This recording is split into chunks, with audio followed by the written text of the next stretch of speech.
always have to have Richard Speck around.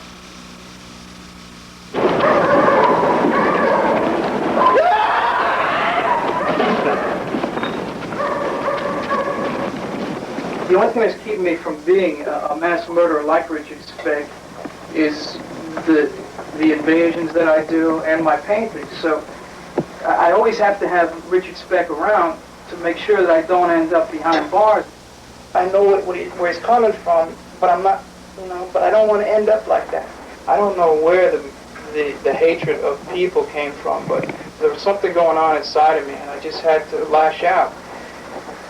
And some of the ways that I would do it were like, I drove around the suburbs that I was, I lived in for years, and I would have my explosives in the back of the car. And when I would see a lot of cars parked out in front of a house, I would pull over. I would put explosives onto my chest. I'd go into the party with the explosives on, but no one would know that I had them on when I went in.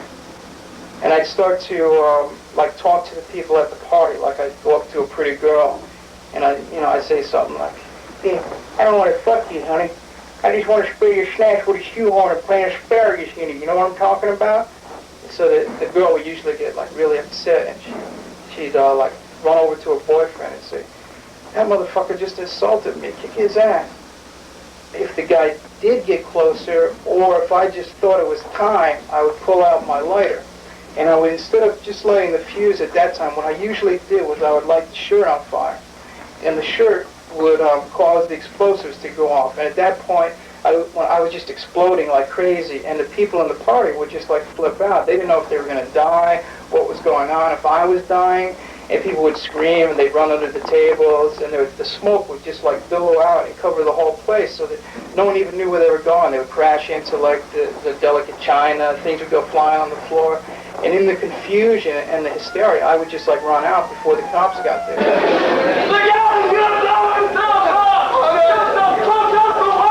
It was always something that I had to do. If I didn't do that, I would have to kill him. I just had to tell him something, but I didn't.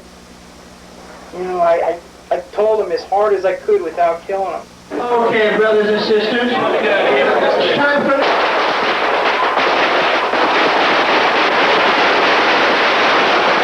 This painting was a way of me dealing with my alter ego, which is Professor Mambuzu. And Professor Mambuzu takes over my body during performances. And that's what I look like during a performance. This here is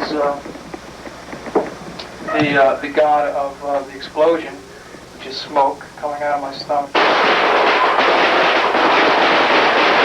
It's sort of like if you're doing, heroin or something.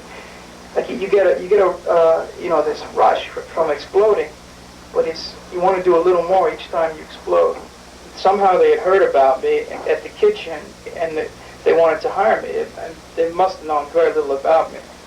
So that night they had stuff like Kathy Acker was reading something, and Kenneth King was prancing around doing this faggoty dance, and it was just getting it just got me really mad, All this stupid shit was going on, this poetry, and this was supposed to be avant-garde. And so finally, I came out. I was asking the audience, what the fuck are you doing here? What do you want here? And I couldn't understand why they sat around listening to this shit. And finally I got so mad at them that I just busted the bottle on my head. And the blood was coming down, and then I sort of let Mambuzu take over then, and I was rolling around in a fit on the floor. I don't remember too much about this part. I rolled off the stage, and I grabbed all this cow flesh and entrails and stuff, and I was putting it all over my body, and at that point I pulled out the lighter, and I was about to explode, but I had my wife Nancy in the audience at the same time, and she has explosives on too. We came at each other like streaking comets. There was a trail of fire and smoke coming from both of us, and we came crashing into each other and just smashed into each other. And then we started rolling around, and people were jumping out of the way and screaming. And I grabbed this box of rats, and I poured them over my head, biting the heads off of the rats. I had the shotgun in my hand. The audience looked at me, and they looked at the gun. They thought, this guy is like biting the heads off of the rats. Could kill me right now. So all of a sudden, everyone that was there erupted into like a sea of pandemonium. The person who hired me at the kitchen was at a corner of the room, like cowering and crying. And I walked over to her, and I still had the shotgun in my hand. There was still one of the rats walking around on my shoulder. And my clothes were all blown up from the explosions. And she backed up against the wall. She saw me coming. And I took the shotgun, and I put it right up to her head. And I go, so how'd you like it? And she's got the shotgun up to her head, and she goes, I liked it. I thought it was good. So then I pulled the shotgun away. I said, I knew you'd like it. And then I just walked out.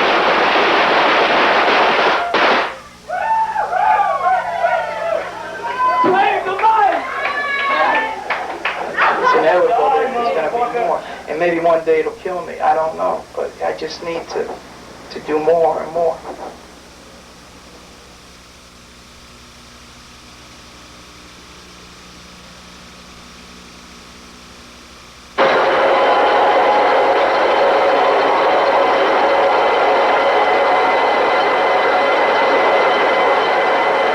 The reason that anybody would even want to do a prank in the first place is because somehow they felt a dissatisfaction with the status quo. I mean, first you have to not like your surroundings or not like something about the world you're in, which probably is a description that fits any possible person that's ever lived. There was a desperation that I had because I wanted to do something. I was out here in San Francisco. I thought I'd start my own cult. I didn't live in a big city before. I noticed there's billboards everywhere. And so I said, well, if I'm going to start a cult, I should have a means of promoting the ideas. So I started modifying the billboards. So I picked this one in North Beach where a lot of the public would be around there, so this advertisement would be effective.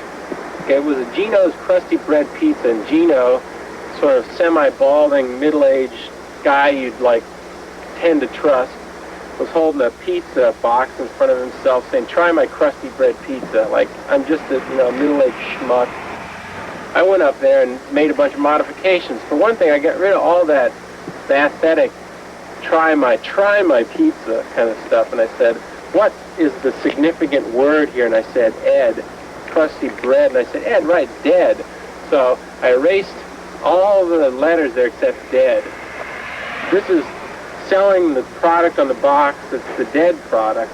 So on the box I put a big target, and I made this kind of bas relief on pink styrofoam of this body with like a little bathing suit on, and its head had been ripped off. I gave him another arm holding my head.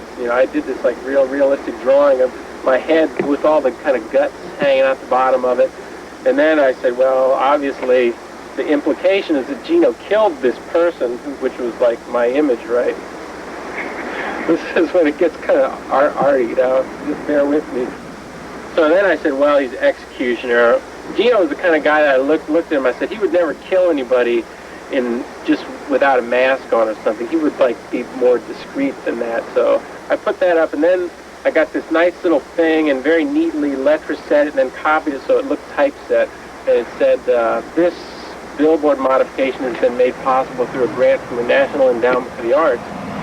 And so I wanted to play fair, and I said, well, I'll just do this in broad daylight, and if it's wrong, someone is going to stop me and I'll get in trouble. So I went up there and I got a white jumpsuit, and then I painted Foster and Kleiser very perfectly accurately in the back. I simulated as much as possible what I felt like the cliche of like a billboard worker would be, whereas these guys don't wear any uniform. Even the trucks don't even say Foster and Kleiser on them. I've seen them do this before. A couple people asked me what I was doing, and I said, oh, this artist, crazy thing, this artist paid us like $800 to change this billboard. We were going to change it anyway, but he just paid us this money, gave us this stuff, and I'm just putting it up here. They actually left it up for 3 weeks. I almost got caught pasting over Telly Savalas on the freeway, but that was because we did it at night. And I think the police confused us with criminals trying to break into this absurd building that the you know, the billboard happened to be on top of. I really don't think that they saw us doing the billboard at all, because all the stuff was still there the next night when I went back and finished it. I had these really great eyes of his that I was going to put on his eyes because he's kind of squinty. So I wanted to make his eyes bigger, like he was more open, because the billboard said Field of Velvet, and I changed it to Field of Pain, baby. And I felt that a squinty-eyed, smiling guy just wasn't where it was at. I put one of those big dental mouths on him with a speculum, dental speculum, holding it open, rotting teeth that looked like he was more alive. But the eyes kind of got into the wrong places. They kind of like were above his eyes and below his eyes. But, I mean, it was better than nothing. At least I went back and did it.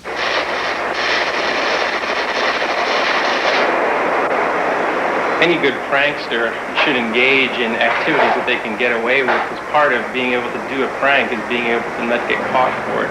You're at cross purposes if you're out there, you know, sticking your hand in the cookie jar and someone slaps it. That's not supposed to happen. I think that altering anything now has a certain amount of relevance to it. I mean, unfortunately, the ratio of the relevance that an act has is directly proportional to how many times you've seen it done before. Billboards had more relevance, I think, 10 years ago, which is when this all happened. In the absence of, like, really any hope to change something completely, thinking that you can poke fun at it allows you to feel like you've done something, and quite possibly in most situations, probably the only thing you can do.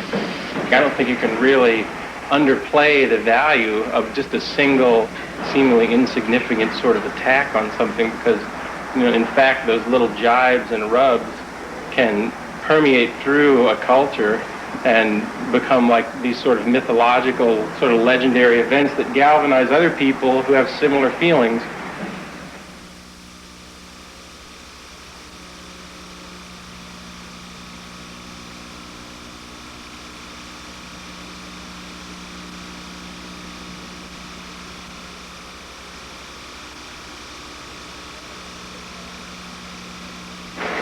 I like to provoke people that somehow with their political class in the society control me. One of my favorite things to do when I would have to be working in restaurants was pretending to have epileptic seizures in front of people while they were eating. And, or like go in front of windows and pretend like I was throwing up. They would like, be trying to eat, and then I would, get them disgusted, which was what I wanted them to do, just to like really change the atmosphere of how people were so interested in food, and I thought it was so disgusting. I really enjoy seeing slobs made into human beings for maybe about 2 minutes. To make them just for a minute think. I purposely went into disco since I really like the fact of seeing some of these morons dancing to my music, but like saying these words, you wish you had a clip, but you only got cock, while they're dancing. My current work is dispelling myths. I'm very interested in dispelling the entire notion of penis envy. Oh, I've had guys pull down their pants, but I just basically will tell them that they're too small. I'd be surprised if oh God, if I say it's too small, they're going to think, oh, I hear that all the time, right, because it's small. But no, they got really shocked and they got really embarrassed. I really like to expose genders and gender-side behavior. Once when I was performing at the J.C. Penney windows here in San Francisco, the police stopped me. I was like basically taking off my clothes and just smushing my breasts into the window. I just thought like men would get a big kick out of it and get kind of embarrassed. I thought it'd be funny, and I was kissing them and stuff. And I was just also putting a lot of bananas down my mouth.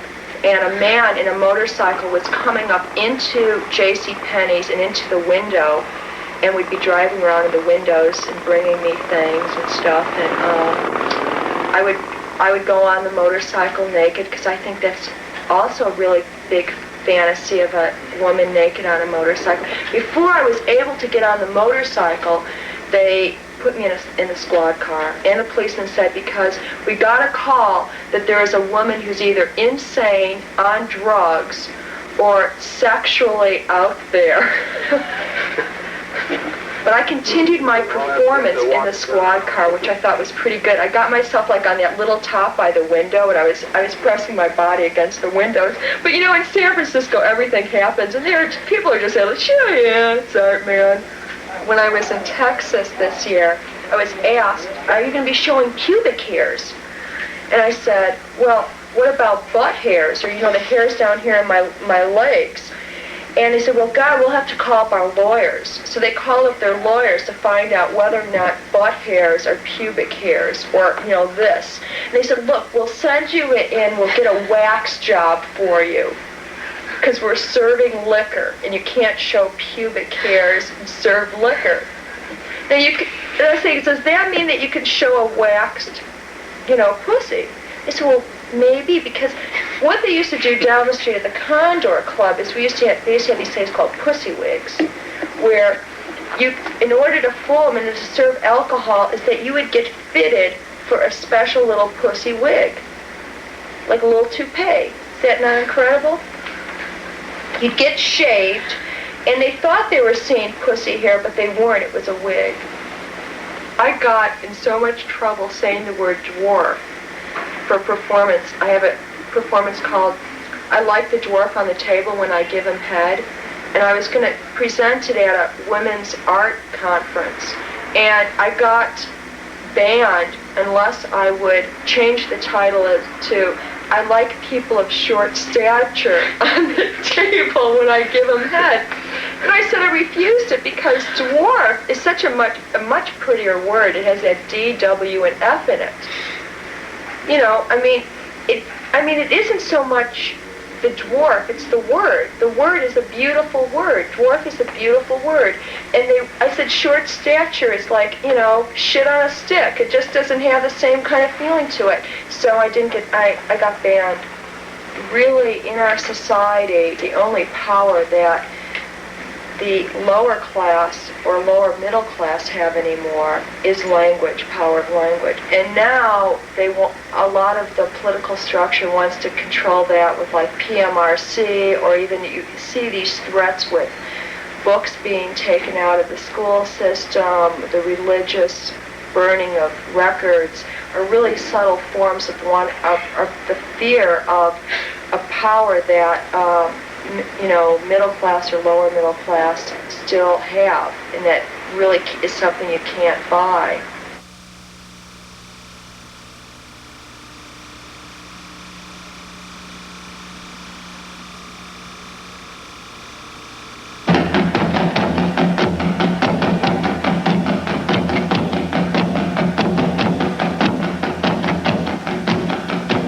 I like to be the cause of new rules, new little bits of repression. I would like to have laws started because of actions I've committed. You know, they always talk about the original sin stuff. I want to, you know, find an original sin. But it's tough. You know, over the thousands of years, people have come up with, you know, pretty much most of the categories.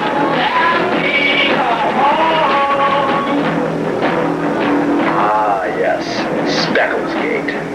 The whole little bit of beauty and joy there happened when I just went to play at Gilman Hall, and, you know, sure, I was putting on the dog, so to speak, and I had this dead Australian Shepherd over my shoulders, which had the tag that turned out the guy's name was Goober, and the dog's name actually was Speckles. That's where Specklesgate comes from. And I had a dead cat hanging from a noose around my neck.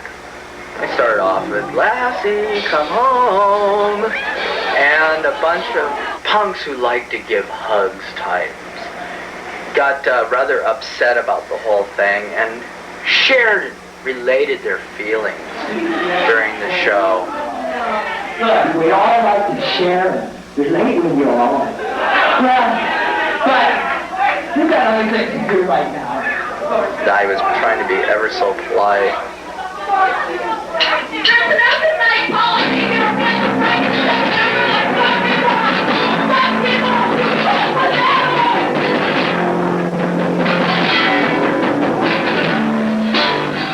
of these share and care Bear punks actually apparently got the tags that had been left on the dog.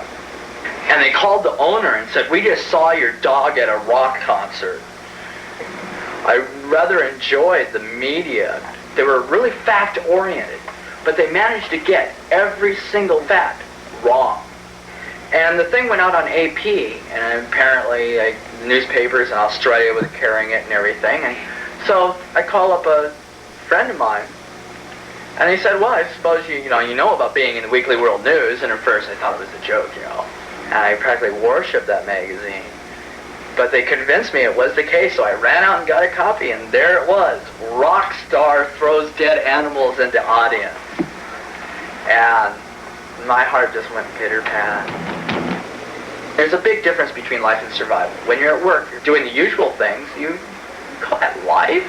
About the only way to keep one's integrity, as well as cut down self-humiliation and keeping your self-respect on the job, is basically stealing and sabotage. First, it starts off, of course, with the pens and the paper clips, and then it's the lamps. And, thinking of new ways to mess up things. I had a lot of fun at American Express. I got a bunch of copies of memos from the boss's office. And then I type in my own memo. And so I started calling meetings, where all the supervisors would go in the boss's office and sit there staring at each other, not knowing why the meeting was called. I was just the little insect picking up the phone and calling, to check on people's credit. And here I was calling meetings. And, they were all responding, doing my bidding. Not to mention, it was me at the bottom of the heap that was deciding who was going to get the credit cards, the American Express cards or not. Whenever I got a cop or a priest, well, I just write down that they lied about their income, that they weren't making $12,500 a year, and they were denied their cards. Then I'd call someone's bank, find out they had $12.30 in their bank account. Off would go their card. They have a beautiful line of credit, and I just hope that they would use it wisely. In other words, as quickly on as expensive things as possible. Wasn't it Rimbaud who said poetry shall be made by all? Maybe it should be changed, vandalism and sabotage shall be made by all. Maybe that'll become the new poetry. You have all these art forms, and they're supposedly valid in and of themselves. Pranks is like something that, it denies that whole thing of signing your name and being somehow revered for doing this big and wonderful thing.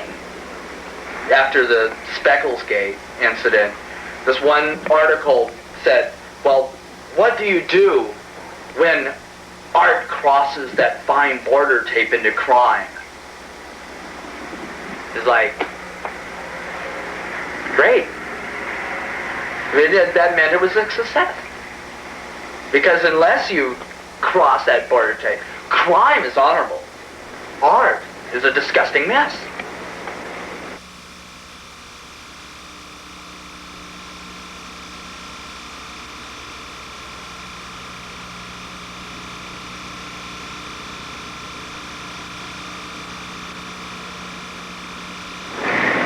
I think someplace like the town where I grew up, places like that inspire pranks just because there's nothing to do. We didn't have anything to do. If there had been stuff to do, we probably would have been doing all this dull, uninteresting stuff. But it was just a place where nothing happened.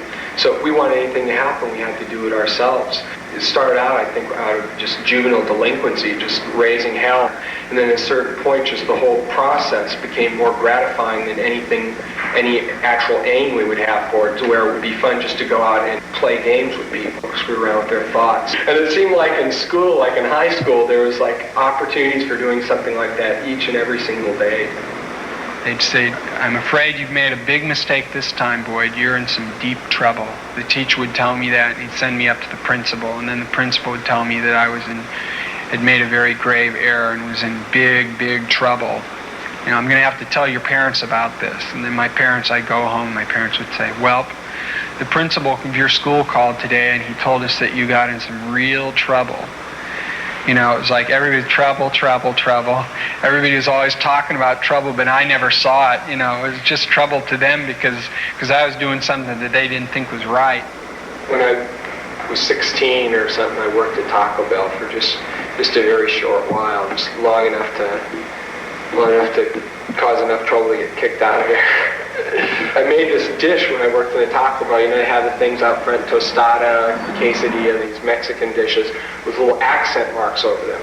And I was looking, I found a whole bunch of them one day, and I was looking at them and thinking, it would be funny to make my own dish, but have it be absolutely unpronounceable, but have the little accent marks there and have it spelled phonetically.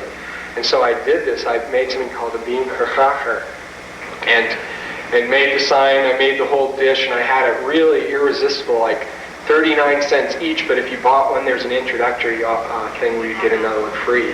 And nobody could pronounce it. They'd go, I'll have a bean kishke. Nobody could pronounce it the way I could. And I go, bean kerchacher. They go, yeah, bean, what you said.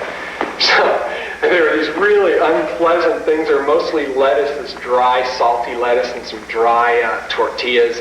And they usually get about halfway through and then come up and say, I need a soda to go with that. It's kind of dry. The more we did pranks on people, the more we learned that it's absolutely endless. It's absolutely open-ended. When I used to live in Lemon Grove, I used to look in the meat section of the supermarket. There were always all these weird things like pig snouts and pig's tails. They had also sheep's head, skinned sheep's head, with the eyes still intact, and tongue coming out the side, the teeth and everything. It looked really gruesome, and I was always thinking, God, there's going to be something I can do with that. One time, Betty Ford was going to be in town, and I thought, I ought to get one of those sheep's heads and make a big sandwich sign attached a sheep's head to it and go down and have some sort of weird protest and have these vague slogans that people couldn't quite get on where I was coming from. So I did it, and I went down there, and at a certain point I noticed this big section was cordoned off, and all these people were standing in line and all kind of looking back at this door way at the back of the building. And all these people had bouquets of roses and stuff. And I realized that Betty Ford was going to come out that door and go down and shake the hands of all these people and accept all these presents. So I thought, well, gee, it's too bad I didn't bring something really neat to give Betty Ford. And I thought, hey, I'll just take this off and give it to her. So I untied it and put my stuff down. I was going through the crowd, and I go, excuse me. People would sort of turn around and they'd see this thing and they'd just go like that. So even though there's this crowd of hundreds and hundreds of people, it's just like in a matter of a minute or a half, I was right up at the cordon, right up front. She was about 6 feet away, so very close, and a Secret Service man came up and said, what's that you have there? I said, well, it's a skinned lamb's head. I said, I thought I might give it to the First Lady. And I went, well, would you mind coming with me? And he gripped my arm and led me away, got me the car, and put all my stuff in the trunk of the car and put handcuffs on me and searched me all over and was looking down my pants and stuff. And some guy runs up from the crowd and says, Officer, I saw him earlier and he had a knife. I saw him with a knife. And the guy says, well, I didn't have a knife. The guy says, he had it earlier. I saw him. And I was thinking, wonderful, wonderful, because this guy wants to get involved in something that he thinks is important. You know, I'm probably going to spend years in jail. People are filing past the car looking at me, and there were old ladies with little brownie cameras taking pictures, and everybody was kind of saying, that person's crazy. That's a crazy person in there. They're going to lock him up forever. So they were asking me all these stupid questions, and they're all talking about it amongst themselves, and one guy says, well, we were kind of thinking of not even booking this guy. We ought to just take him out to the middle of the desert and leave him tied up to a chair for 3 or 4 days just to think about the seriousness of what he's done. The seriousness of what I've done nothing, and these people are ready to kill me. For hours and hours, I was just sitting in this big empty room, and I realized that they were going to come in and they were going to want to know exactly why I'd done it. I was thinking, oh no, why have I done it? There's no reason. I just did it because it'd be fun, but they're not going to understand, police mind isn't going to understand fun. So I said, well, I'll tell them I did this. I had this ugly thing because I'm a vegetarian. I'm a vegetarian activist, and I'm concerned over equal rights for animals. And I told them that, and they completely understood.